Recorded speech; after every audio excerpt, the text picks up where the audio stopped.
So I wanted to talk to you about ombre. Ombre is a newish technique, or it's become very popular lately.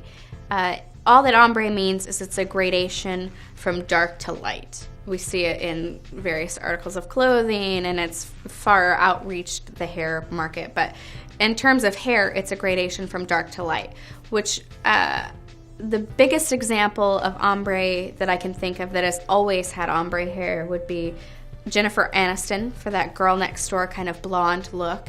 And all the Victoria's Secret models practically from like the beginning of time have had ombre hair. And all that it does is it creates a very soft feel to the hair.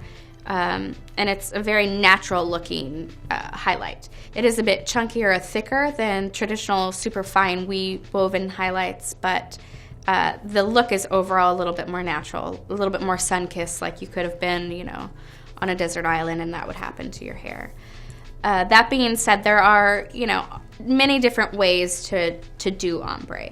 You can do ombre where it's almost a full line around the perimeter of your hair. Super, super bold. We've seen some celebrities like Drew Barrymore play around with that look before. It's definitely a look. You have to have a little edgier style or be super confident to pull that off. Most normally we see them with a little bit more of an ombre toward the front, or even with a face framing highlight where you have super fine weaved highlights that blend into these kind of fuller, more ombre pieces. I also notice that a lot of my clients going from summer to fall to winter change the tonality of their ombre. So they start out with kind of brighter, lighter blonde ombre, and then some of them went into the caramels, and someone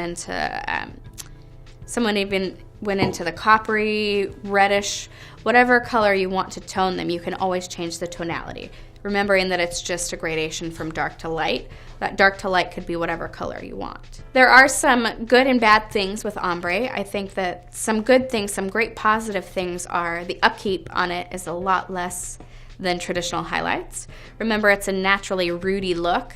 That means that you shouldn't have to come in as often to get it touched up. Some of the bad things about ombre is if you have darker hair and want a more contrasting ombre, you are kind of pushing the boundaries of your hair.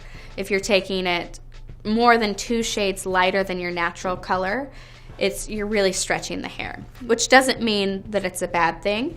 And I think there are a lot of great colorists out there that really care about the health of your hair. Sometimes we get super excited and we want it super bright and light, and so we make the choice to go kind of push our hair beyond the boundaries of that. So just know that you are using a lightener in your hair, and that can be a little bit damaging.